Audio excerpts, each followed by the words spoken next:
I got a bunch of IST orders in, and I was able to finally track down an omnibus that I've been looking for a little bit of time here now, so stay tuned to find out what I got.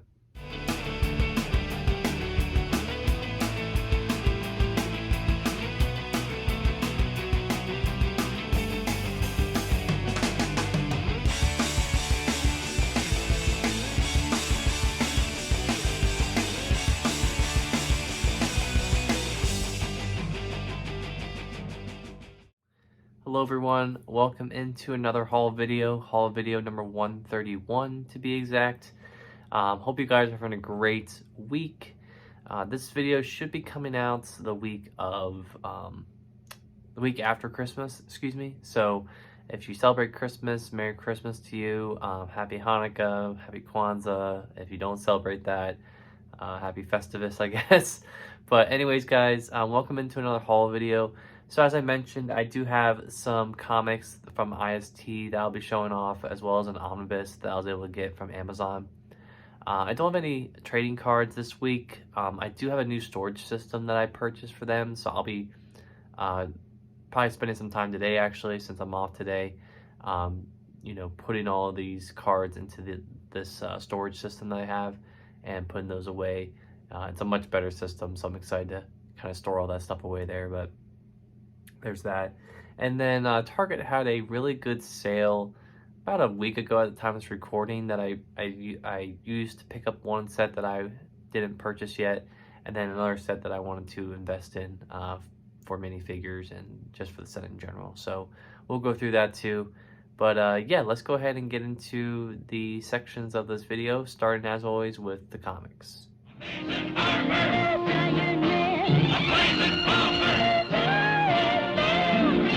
Alright guys, welcome into the comic book section here for haul video number 131. So as I mentioned, I do have a couple of IST orders here that I received. I placed the orders for these probably about a month ago, so it's crazy that I'm just now getting them. It's just crazy now. I think what I'm running into an issue with now is the image trades, for some reason, are always the ones that get hung up. I don't know why. Mostly, I would say mostly the Marvel and the DC ones usually get picked and scanned pretty quickly, but there's always one image trade that I seem to order on these orders that gets delayed, and it delays the whole shipment of the order, which I'm like, if I only knew that, I wouldn't have purchased it. But yeah, that's a whole other segment that I'll get into. So yeah, I went ahead and picked up some stuff that I had on my IST wish list and stuff that I was really looking forward to purchasing. The first one here is Saga Volume 10. So after the very long hiatus of this series, we finally get a series 10. We finally get a volume 10 of this series. I read this about maybe, I would say at this point, probably about 2 years ago, and really thoroughly enjoyed this series. I read it straight through. I had all 9 volumes of the series. So kept with the trade paperback route here and picked up volume 10. This collects issues, let's see here, I want to say it's like 50 something, let's see, 55 through 60. So yeah, really excited. I've heard a lot of good praise about this series, or the continuation of the series. Picks up basically where it left off, doesn't really, doesn't miss a step. Same creative team here, Brian K. Vaughan, Fiona Staples, so some consistency there, and yeah, really excited to read this. I've heard there's another time jump here with this series, which is very common in the Saga world, right? We jump forward a couple of years in time during a couple of issues, so makes sense that there would be another time jump here. But yeah, really pumped to get that, and I'm so glad the series is back. I'm curious how long it's going to go to now until it officially ends, but who knows. All right, moving into our second book here. Picked this up because I was able to find the first volume of this trade at a Second and Charles a little bit ago, and that is volume 2 of That Texas Blood. So again, as I mentioned, this is a series that I did start reading with my friends over on Crackle Comics during our podcast, but unfortunately I dropped off the book, and my friends were telling me it's still a really good story. Written by Chris Condon. and Jacob Phillips, who is Sean Phillips's son. So really much inspired from his work there. You can see kind of the work going on there, but yeah, really, really excited to read this. I think Volume 3 is solicited and should be getting released here shortly, so I'll definitely be keeping up with this, but really great trade paperback dressing for this. This collects issues, I want to say it's 5 through 8 or 6 through 10. Give me 1 second. Let's see here. Why is this so hard to find?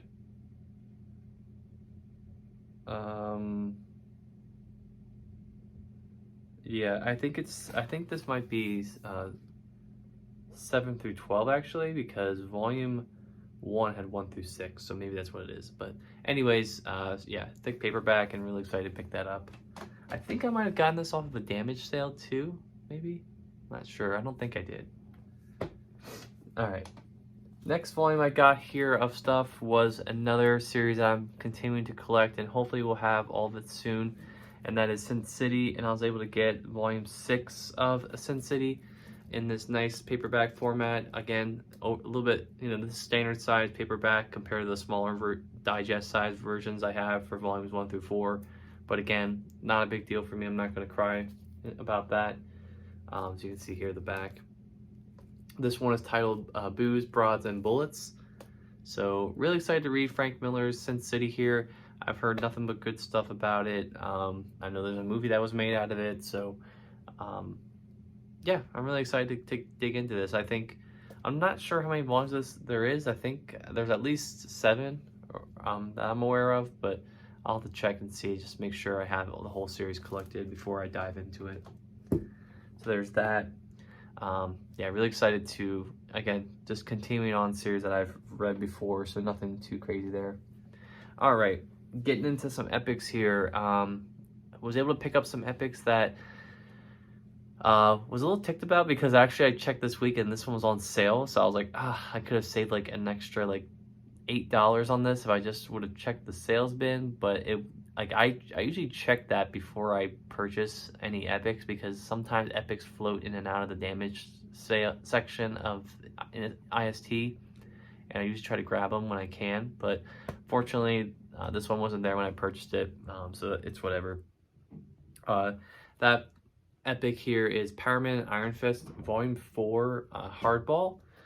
This collects issues 108 through 125 of Power Man and Iron Fist. So we're getting into the mid to late 80s here for Power Man and Iron Fist. And you can see here the back, really nice artwork going on there. I am really fleshing out my, that's a nice splash page there. Really fleshing out my corner of Power Man and Iron Fist. Aside from these collections, I've had, I have some Luke Cage stuff that I've purchased, and Iron Fist, obviously, I have, I forget whose run that is. Okay, there's a lot of creators on there, but yeah, just really fleshing out a lot of these sections of my collection, and really excited to read this. I hope that there's an excuse for me to read this going forward. I hope they bring back the characters of Luke Cage and Iron Fist in the MCU, especially considering that we're getting Daredevil back again. So maybe there'll be an opportunity to incorporate Luke Cage and Iron Fist in a Heroes for Hire show. That's probably our best bet at this point for something like that. So fingers crossed there. But yeah, really, really excited. Nice 1980s artwork going on here, and I'm very excited to dig into this at some point. All right, next epic here that I picked up was another one I needed for my Thor collection.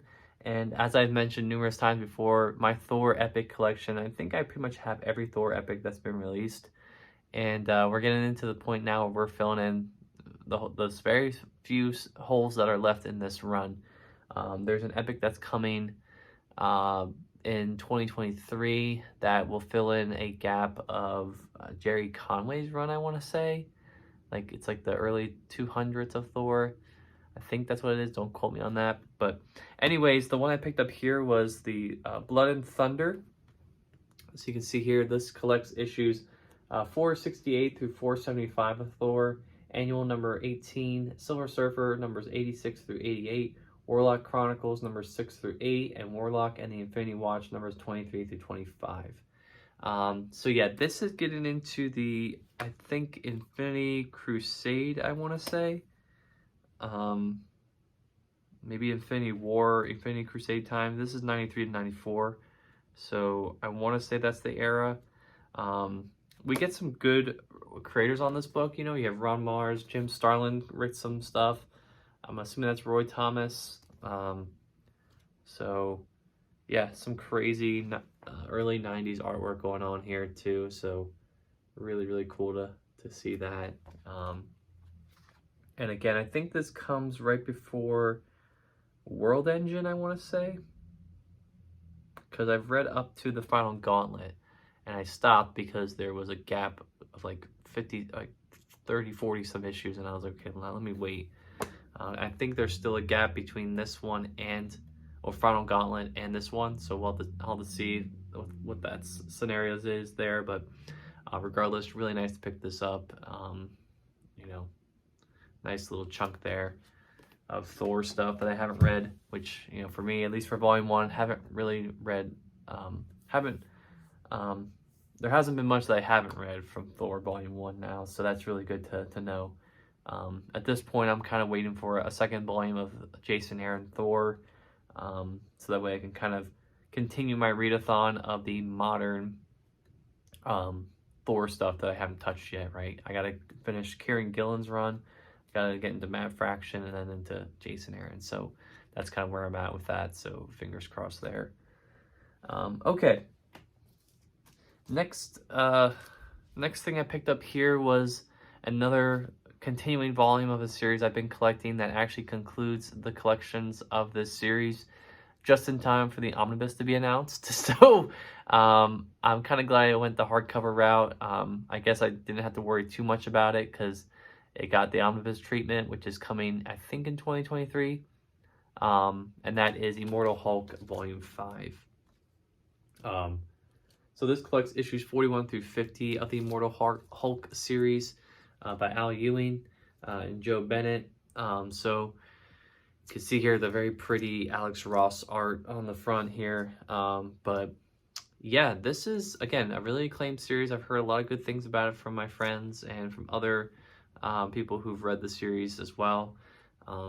So really nice to have this whole 50 issue series collected in hardcovers now, so I can sit down and read it in a nice format. Yeah, I mean, like I said before, I don't have too much Hulk in my collection. You know, I have this series, and then if you want to go, if we're working in reverse chronological order, I have Totally Awesome Hulk, I think, and then Hulk World War Hulk, excuse me, that's a tongue twister. Hulk, Planet Hulk, Future Imperfect, which I've actually read, and then all Peter David. So I think this is pretty much kind of where I'm gonna stop for now with Hulk. I don't see myself collecting any more of this.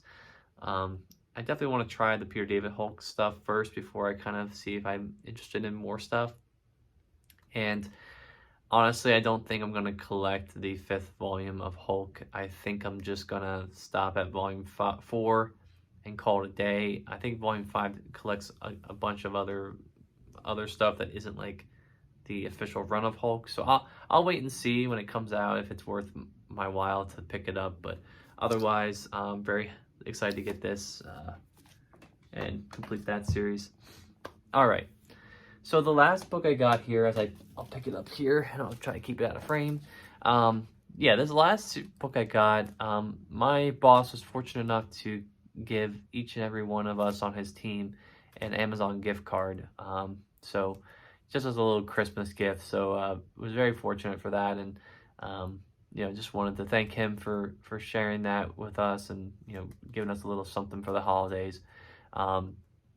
So naturally, with an Amazon gift card, I immediately went on to there and added it to my account and was searching for something to purchase it with.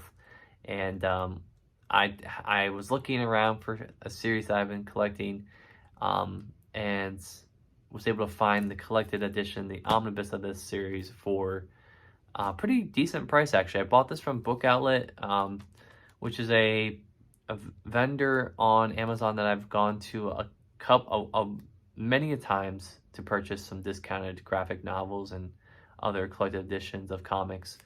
Was able to find this for about $60, I think. $65, which is not a bad deal at all. About half off of cover, which you can't really beat that, to be honest.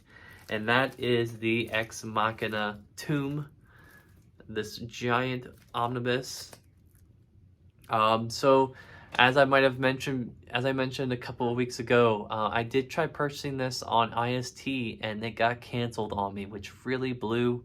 I was really disappointed by that, and you know, was looking everywhere else online on these other comic retailer sites and couldn't find it for a decent price, and a lot of places had it out of stock as well. So I was actually considering going for the 2 compendiums of this series, but yeah, unfortunately the prices for those were kind of a little high too. So waited, and sure enough was able to find it for $65, as I mentioned, on Amazon. This collects the whole series, issues 1 through 50 of Ex Machina, as well as I think a couple of specials in here too. So you can see here the back, and the stretch wrap is coming off of this, so you'll have to forgive me for holding it in a weird way. But yeah, I think I'm eventually just gonna take this off because it's basically coming off already. So, but yeah, very, very excited to get this. This is a huge book. From what I can remember putting it onto IST, it was about 1,400 pages, which may arguably be the biggest. I think I'm just gonna take the stretch wrap off now. Might as well, right? This might be the largest omnibus in my collection at this point now. I think the Green Lantern ones may be the same size. I'll have to check, but yeah, this is the largest. Yeah, this is a huge book. So I'm very excited to get this, and I'm very hyped to read this. This is Brian K. Vaughan. So as I mentioned at the beginning of this segment with Saga, same writer, you know, obviously a different artist with Tony Harris, but really, really cool to get this in all of its glory. So I have read an issue of this before. I think one of the things we did on our Crackle Comics podcast was we picked a random issue from a random date, our month and date and year every week, and we read it and gave our thoughts. And I think one of the weeks we read the first issue of Ex Machina. So you know, I read that. I thought it was pretty good. I couldn't tell you exactly what happened with it, but I'm very hyped to read the rest of this and to see how it goes. So yeah, so that's my comic book section here, guys. I forgot to talk about it at the beginning of this segment here, but just want to talk a little bit about what I'm reading, what I've read so far since the last video. So since the last haul video, I've read all of Sweet Tooth. So finished that series, very much enjoyed it. Very nice ending. I really like that. Jeff Lemire, again, chef's kiss. So there's that.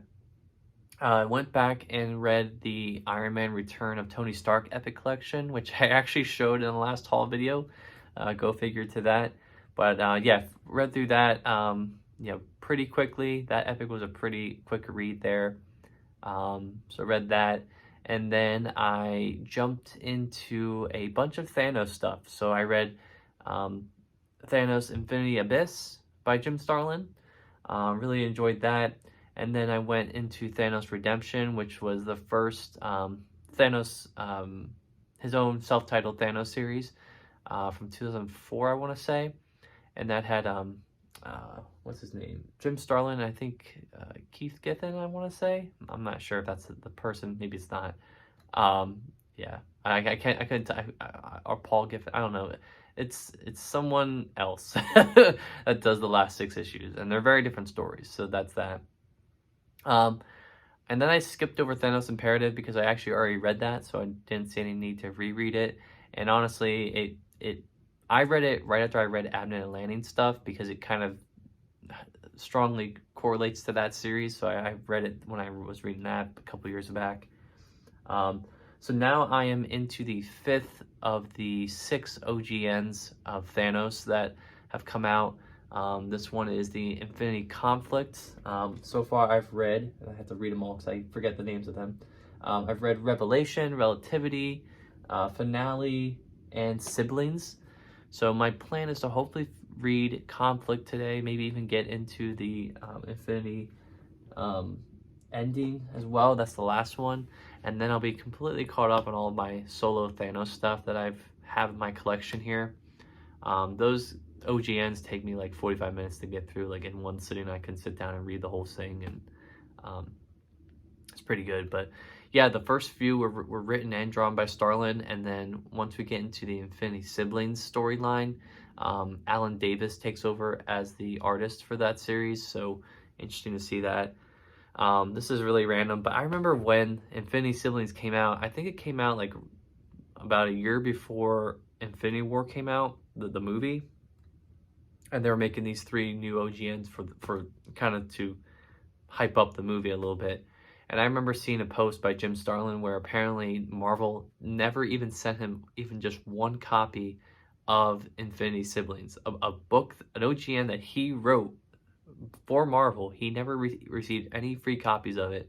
So it just goes to show you sometimes how, you know, even though we're past the era of like creators not getting their dues and stuff like that, there's still so much like shady stuff and just some, you know, backhanded things that go on in the comic industry. I mean, you know, all these creators that have established these characters in comics for years, you know, aren't getting anything, you know, anything, not nearly as much recognition when it comes to the movies, unfortunately. So it is what it is. For someone like Jim Starlin, who has established so much of the cosmic universe for Marvel, I mean, it's just extremely disappointing to see. And, you know, it is what it is, right? So there's that. But, yeah, I guess that's my little rant. But yeah, so after I'm done with that Thanos stuff, the door's wide open for me. I mean, I really don't have anything else I need to like absolutely read right now because we still are months away from any movie releases. So we'll see about that. But if you have any recommendations of stuff you want me to read that I have in my collection, definitely drop it in the comments section below. But otherwise, this has been a 20-minute segment here. So let's go ahead and get into the next section here with the Lego.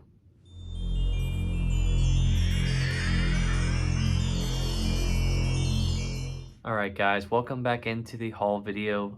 So yeah, as I mentioned, picked up some Lego sets here, and honestly, this is probably my last purchases for the year, unless there's some crazy sale of sets that come out later on this year, which I doubt. I don't really see too much else that I'm picking up. You know, I certainly have enough backlog to keep me busy through January. So as I mentioned before, I will be doing another no-buy January here. So no comics, trading cards, Lego. So last year was pretty good for me. I mean, I didn't really see any need to purchase anything anyway. January is usually a dead time for, you know, comics and Lego. You know, new releases come out, but I like I said before numerous times on this channel, I normally don't ever spring to buy something the minute it comes out. You know, I usually try to wait for a sale, and inevitably there will be a sale for almost every single Lego set that comes out. So it's just a matter of waiting and being patient and picking up for a good deal. So there's that. But yeah, I have 2 sets here I wanted to show. The first one here is one that I picked up as strictly an investment set because there are some exclusive minifigures in here that I don't foresee being made in any other set in the future. At least I hope not, because otherwise that's going to drive the value of these minifigures down. But yeah, went ahead and picked this up for 50% off. So was able to get this from $30 to $15, which is an insane deal. And that is the What If set, Captain Carter and the Hydra Stomper. So this is from that very first episode of What If, the TV show on Disney Plus. And picked this up for a couple minifigures here. Obviously Steve Rogers, and I think Red Skull might be exclusive to this set. They might be, I don't think they're the same ones from other sets. Obviously Steve Rogers isn't. But that Captain Carter minifigure is different from the one we get in the CMF series. So yeah, this is a very interesting buy to pick up, and this set I believe is retiring at the end of this year, so I think that's why it's being put on a heavy discount. Just because it's, you know, like I said, it's retiring, and went ahead and picked this up. I already have a copy of this, and I've already built it and kept the minifigures, so we'll keep that one sealed with the rest of my sealed collection of Lego. So there's that. And then this set completes the, not really completes, but it is a newer set that's come out for one of the recently released Marvel movies. And when I initially saw the price of this set, I was like, no, I'm not paying 90 bucks for this. That's grossly overpriced, especially for a lot of minifigures that are recycled from other sets that you can get for cheaper. So waited and waited and waited and waited even more. Even when it went on like a 20% off sale, I still waited. I'm like, I'm not paying that much money for it. And sure enough, I waited until it went 50% off, and I was able to get this set for $45, which is an absolute steal. And that is the Lego 76214 Black Panther War on the Water. So I'm not sure, maybe spoilers for Black Panther. This movie, or this set, is based off of the climax of the movie towards the end of the third act of the film. I won't say what happens, but obviously you can tell by the set here that, you know, a battle ensues between the Wakandans and Ironheart and against Namor the Submariner. So yeah, I think the build of the ship is unique. This set, I'm honestly on the fence if I should build this or if I should keep it sealed. I mean, the only exclusive minifigure in here that I would say is of any value, I mean, there are a couple. Black Panther and King Namor, unfortunately, are recycles from other sets, so they're not going to be as valuable. But Okoye, M'Baku, and Ironheart, I believe, are all exclusive to this set. I would have to check to make sure that Okoye set is not in another set in this wave. But yeah, that Ironheart figure I think is probably the most valuable long term for this set. You can see here the back, really nice build there. You get kind of the micro scale Dragonfly fighters ships that they have as well, so that's really cool. That's a nice extra feature they put in there. So yeah, I think this will be a nice build.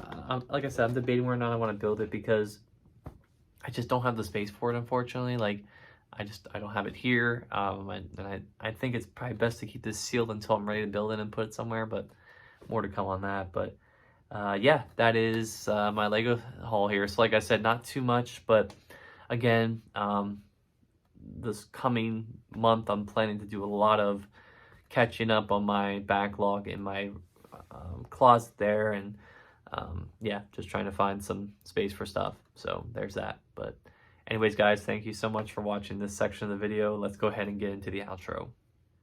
Alright guys, so thank you so much for watching haul video number 131.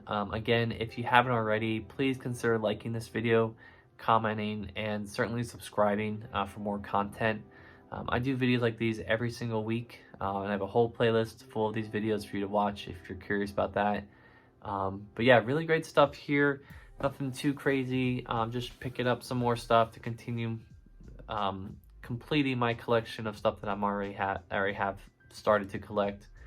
But yeah, as I go into the new year, I've definitely made a huge dent in my reading for the past year. I think I've read almost 5% of my collection in this past year, which is, you know, in the grand scheme of things, not a really crazy accomplishment, but for me, you know, as someone who's striving to get to 100% read for my whole collection, it's a big deal for me. And obviously being around 44% read is a really good spot to be in right now. So there's that. But yeah, I hope you guys enjoyed this video. And until next time, I will see you guys in the new year. So be safe and peace.